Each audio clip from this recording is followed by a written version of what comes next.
Hi ಸ್ನೇಹಿತರೆ, ಎಲ್ಲರಿಗೂ ನಮಸ್ಕಾರ. Welcome back to Jaya's kitchen Kannada. ಸ್ನೇಹಿತರೆ, ಇವತ್ತು ನಾನು ಮಾಡ್ತಾ ಇರೋಂಥ ರೆಸಿಪಿ ಬಂದು ಈ ಇಡ್ಲಿಗೆ ಒಂದು ಕಾಂಬಿನೇಷನ್ ಚಟ್ನಿ ಮಾಡಿ ತೋರಿಸ್ತಾ ಇದ್ದೀನಿ. ನೋಡಿ ಎಷ್ಟು ಸ್ಮೂತಾಗಿದೆಯೋ. ಇಡ್ಲಿ ಮಾಡೋದು ಮೊದಲು ತೋರಿಸಿದ್ದೀನಿ, ಇವತ್ತು ವಿಡಿಯೋ ಮಾಡಿಲ್ಲ ನಾನು. ಇಡ್ಲಿ ತೆಗೆದಿರೋದು ಮಾತ್ರ ತೋರಿಸ್ತಾ ಇದ್ದೀನಿ. ಈ ಥರ ನೋಡಿ, ಈ ಥರ ನೀರು ಚಟ್ನಿ ಮಾಡ್ಕೊಂಡು ತಿಂದರೆ ತುಂಬ ಚೆನ್ನಾಗಿರುತ್ತೆ. ಈ ಚಟ್ನಿನ ಯಾವ ಥರ ಮಾಡ್ಕೊಳ್ಳೋದು ಅಂತ ನೋಡ್ಕೊಳ್ಳೋಣ ಬನ್ನಿ. ಹೋಟ್ಲುಗಳಲ್ಲೂ ಸಿಗಲ್ಲ ಈ ಥರ ಚಟ್ನಿ, ಅಷ್ಟು ಚೆನ್ನಾಗಿರುತ್ತೆ. ನೀವು ಒಂದು ಸತಿ ಟ್ರೈ ಮಾಡಲೇಬೇಕು ಇದನ್ನು. ಬನ್ನಿ ನೋಡ್ಕೊಳ್ಳೋಣ. ನೋಡಿ, ನಾನೊಂದು ಫ್ಯಾನು ಬಿಸಿಗೆ ಇಟ್ಕೊಂಡಿದ್ದೀನಿ. ಇಡ್ಲಿಗೆ ಒಳ್ಳೆ ಕಾಂಬಿನೇಷನ್ ಚಟ್ನಿನ ಯಾವ ಥರ ಮಾಡ್ಕೊಳ್ಳೋದು ಅಂತ ನೋಡಿ. ಫಸ್ಟು ಈ ಥರ ಕಡಲೆ ಬೀಜ ಹಾಕ್ಕೊಂಡು ಹುರ್ಕೊಂಡ್ಬಿಡ್ಬೇಕು. ಇಡ್ಲಿಗೆ ಈ ಥರ ಚಟ್ನಿ ಮಾಡಿಕೊಂಡ್ರೆ ಇಡ್ಲಿಗಿಂತ ಚಟ್ನಿನೇ ಜಾಸ್ತಿ ತಿಂತಾರೆ, ಅಷ್ಟು ರುಚಿಯಾಗಿರುತ್ತೆ. ಆ ಥರ ಚಟ್ನಿನ ತೋರಿಸ್ತಾ ಇದ್ದೀನಿ. ಈ ಥರ ಮಾಡ್ಕೊಳ್ಳೋಣ, ತುಂಬ ಚೆನ್ನಾಗಿರುತ್ತೆ. ಕಡಲೆ ಬೀಜನ ಚೆನ್ನಾಗಿ ಕಡಿಮೆ ಉರಿ ಇಟ್ಕೊಂಡು ಹುರ್ಕೊಳ್ಳೋಣ.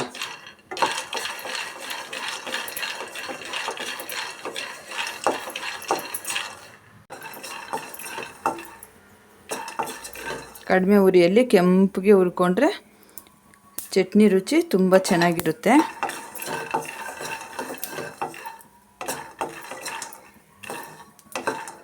ನೋಡಿ, ಈ ಥರ ಹುರ್ಕೊಬೇಕು. ಇಷ್ಟಾದರೆ ಸಾಕು. ಇವಾಗ ಒಂದು ಪ್ಲೇಟಿಗೆ ಟ್ರಾನ್ಸ್ಫರ್ ಮಾಡ್ಕೊಳ್ಳೋಣ. ಈಗ ಅದೇ ಬಾಣಲಿಗೆ ಸ್ವಲ್ಪ ಆಯಿಲ್ ಸೇರಿಸ್ಕೊಳ್ಳೋಣ.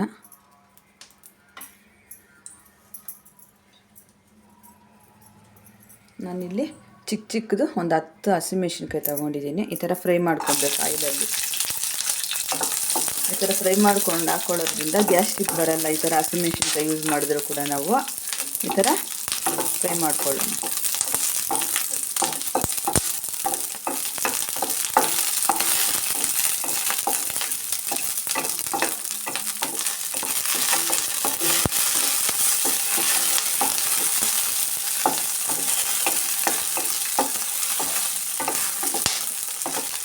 ನೋಡಿ, ಈ ಥರ ಚಿಕ್ಕಪಟ ಅಂತ ಸೌಂಡ್ ಬರುತ್ತೆ. ಇಷ್ಟಾದರೆ ಸಾಕು. ಇವಾಗ ಚಟ್ನಿಗೆ ಏನೆಲ್ಲ ಸೇರಿಸ್ಕೊಳ್ಳೋಣ ಅಂದ್ಬಿಟ್ಟು ನೋಡ್ಕೊಳ್ಳೋಣ. ನೋಡಿ, ನಾನು ಇಲ್ಲಿ ಅರ್ಧ ಹೋಳಷ್ಟು ಕೊಬ್ಬರಿನ ಈ ಥರ ಪುಡಿ ಮಾಡಿ ಇಟ್ಕೊಂಡಿದ್ದೀನಿ ಚಟ್ನಿಗೆ. ಈಗ ಒಂದೊಂದೇ ಸೇರಿಸ್ಕೊಳ್ಳೋಣ ಏನೇನು ಹಾಕಬೇಕು ಅಂತ. ಕೊಬ್ಬರಿನ ಈ ಥರ ನಾನು ಒಂದು ಅರ್ಧ ಹೋಳಷ್ಟು ಈ ಥರ ಪುಡಿ ಮಾಡಿ ಇಟ್ಕೊಂಡಿದ್ದೀನಿ. ಸ್ವಲ್ಪ ಕಡಲೆಪಪ್ಪು, ನೋಡಿ ಹುರಿದಿಟ್ಕೊಂಡಿದ್ವಲ್ಲ ಕಡಲೆ ಬೀಜ, ಇದೆಲ್ಲ ಸೇರಿಸಿ ಚಟ್ನಿ ಮಾಡಿದ್ರೆ ತುಂಬ ರುಚಿಯಾಗಿರೋದು. ನೋಡಿ, ಒಂಚೂರು ಶುಂಠಿ, ಸ್ವಲ್ಪ ಉಪ್ಪು, ಸ್ವಲ್ಪ ಹುಣಸೆಹಣ್ಣು, ಆಮೇಲೆ ಹಸಿಮೆಣಸಿನ್ಕಾಯಿ, ಸ್ವಲ್ಪ ಕೊತ್ತಂಬರಿ ಸೊಪ್ಪು, ಒಂದು ಸ್ವಲ್ಪ ಪುದೀನ. ಈ ಸ್ವಲ್ಪ ರುಬ್ಕೊಂಡಾದಮೇಲೆ ಇದನ್ನು ಹಾಕಿ ರುಬ್ಕೊಂಬಂದು ತೋರಿಸ್ತೀನಿ. ನೋಡಿ, ಇಷ್ಟು ರುಬ್ಕೊಂಡ್ಮೇಲೆ ಇವಾಗ ನಾವು ಪುದೀನ, ಸ್ವಲ್ಪ ಹಸಿಮೆಣಸಿನ್ಕಾಯಿ ಆವಾಗಲೂ ಸಹ ಅರ್ಧ ಸೇರಿಸ್ಕೊಂಡಿದ್ದೀನಿ. ಇವಾಗ ಅರ್ಧ ಸೇರಿಸ್ಕೊತಾ ಇದ್ದೀನಿ. ಈ ಟೈಮಲ್ಲಿ ಹಾಕಿ ಸುಮ್ಮನೆ ಒಂದು ರೌಂಡು ಹಂಗೆ ಮಿಕ್ಸಿ ಮಾಡಿಕೊಂಡು ತಗೊಬೇಕು. ಆವಾಗ ತುಂಬ ಚೆನ್ನಾಗಿರುತ್ತೆ. ನೋಡಿ, ಈ ಥರ ನುಣ್ಣಗೆ ರುಬ್ಕೊಂಬಂದಿನಿ. ಲಾಸ್ಟಲ್ಲಿ ಕೊತ್ತಂಬರಿ ಸೊಪ್ಪು ಪುದೀನ ಹಾಕಿ ರನ್ ಮಾಡಿಕೊಂಡ್ರೆ ಆಯಿತು. ಇವಾಗ ಇದಕ್ಕೆ ಒಂದು ಒಳ್ಳೆ ಒಗ್ಗರಣೆ ಮಾಡ್ಕೊಳ್ಳೋಣ. ನೋಡಿ, ಒಂದು ಫ್ಯಾನ್ ಇಟ್ಟು ಬಿಸಿಗೆ ಇಟ್ಟಿದ್ದೀನಿ. ಸ್ವಲ್ಪ ಆಯಿಲ್ ಸೇರಿಸಿದ್ದೀನಿ. ಇಷ್ಟು ಆಯಿಲ್ ಆದರೆ ಸಾಕು.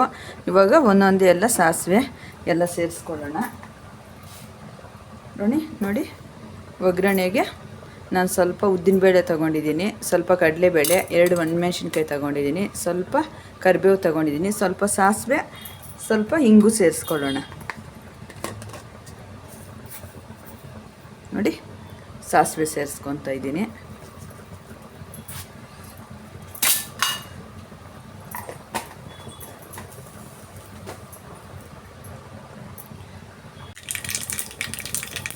ಈಗ ಇದೆಲ್ಲ ಸೇರಿಸ್ಕೊಳ್ಳೋಣ.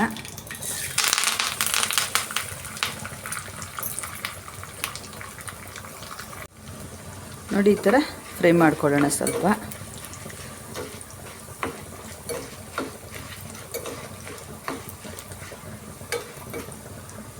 ಸ್ವಲ್ಪ ಇಂಗು ಸೇರಿಸ್ಕೊಳ್ಳೋಣ. ಇಂಗು ಸೇರಿಸ್ಕೊಳ್ಳೋದ್ರಿಂದ ಆರೋಗ್ಯಕ್ಕೆ ತುಂಬ ಒಳ್ಳೆಯದು. ನೋಡಿ, ಇಷ್ಟಾದರೆ ಸಾಕು. ಇವಾಗ ಚಟ್ನಿಗೆ ಸೇರಿಸ್ಕೊಳ್ಳೋಣ. ನೋಡಿ, ಇವಾಗ ಚಟ್ನಿಗೆ ಒಗ್ಗರಣೆಯನ್ನು ಸೇರಿಸ್ಕೊಳ್ಳೋಣ.